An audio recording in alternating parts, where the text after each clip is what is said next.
Hello বন্ধুরা, পরীক্ষায় common আসতে পারে এমন কিছু শর্ট প্রশ্নের সমাধান নিয়ে চলে আসলাম।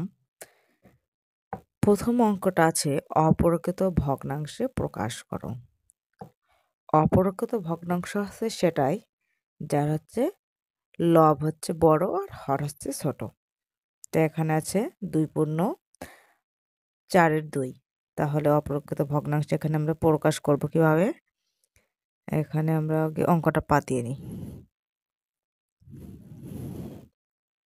সমান 4-এর সাথে আমরা হর আগে দিয়ে দিলাম। 4-এর সাথে 2 গুণ করতে হবে। তারপরে উপরের যে 2টা আছে সেই 2টা আমরা যোগ করে দেব।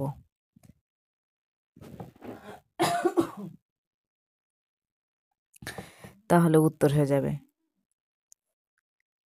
4, তাহলে 4 দুগুণে 8 আর এখানে 2 যোগ করলে হচ্ছে 10। তাহলে 4-এর 10 এটা হচ্ছে উত্তর। এটা হচ্ছে উত্তর। তো বন্ধুরা, পরবর্তী আমরা অঙ্ক দেখি। 2-এর 1/3 একে লঘিষ্ঠ আকারে প্রকাশ করতে বলা হয়েছে। তো আমরা এখানে করি 1/2। এখন আচ্ছা আমরা ভাগই দিলাম। পরে নিচে যদি কিছু না থাকে তাহলে তার সাথে মনে মনে 1 ধরতে হয়।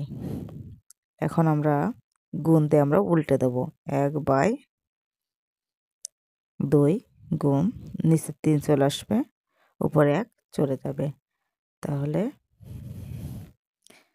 এখন হচ্ছে কত? 1-এর সাথে 1 গুণ করলে হচ্ছে 1, 3 দুগুণা 6।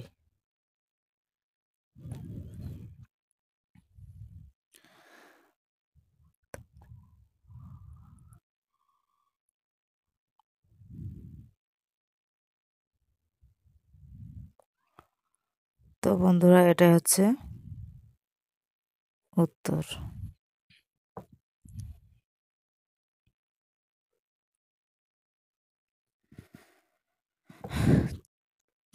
চার লব আর হর হচ্ছে 5। 4/5 গুণ 2 একে বলছে গুণ করো।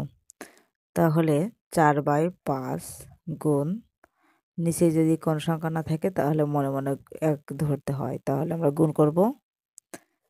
4 দুগুণে কত? 8 আর 5 একে 5। তাহলে উত্তর হচ্ছে 5-এর 8। এটা হচ্ছে উত্তর। এখন বলা হয়েছে 3-এর 8কে মিশ্র ভগ্নাংশে প্রকাশ করো। মিশ্র ভগ্নাংশ হচ্ছে আমরা একে 3/8। 3 একে 3, 3 দুগুণা 6। তাহলে বিয়োগ করলে হচ্ছে 2। তাহলে 2/3। এটা হচ্ছে মিশ্র ভগ্নাংশ। তো উত্তর হচ্ছে 2/2/3। এটা হচ্ছে অ্যান্সার। এখন আমাদের পরবর্তী অঙ্ক আছে 20 11 20 বিয়োগ 11 7। এখানে আমরা লসাগু হচ্ছে, যেহেতু দুটারই হর 1 তাই আমরা লসাগু হচ্ছে 11। এখন হর দিয়ে ভাগ, লব দিয়ে গুণ। 11-এর সাথে যদি 11 ভাগ করা হয় তাহলে 1 হয়। উপর দিয়ে 20 আছে, আমরা 20 বসাই দেবো। আর এখানে বিয়োগ 7। তাহলে এখানে বিয়োগ করলে হচ্ছে 7 হাতে কত 10-এর সমান যায় 3 হলে, হাতে 1 হাতে কত 10 সমান যায় 1 হলে, আর নিচে আছে 11।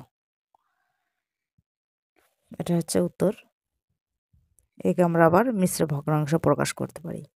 ভাগ 13, 11-কে 11 বিয়োগ করলে হচ্ছে 1 আছে কত হলে 3 সমান 2 হলে। এখন 1/2-এর 11। এটা হচ্ছে উত্তর। তো বন্ধুরা, এই ছিল আজকের ভিডিওটা ভালো লাগলে অবশ্যই একটা লাইক করবেন। আমাদের চ্যানেল নতুন হলে চ্যানেলটাকে সাবস্ক্রাইব করে আমাদের পাশে থাকবেন। ধন্যবাদ সবাইকে।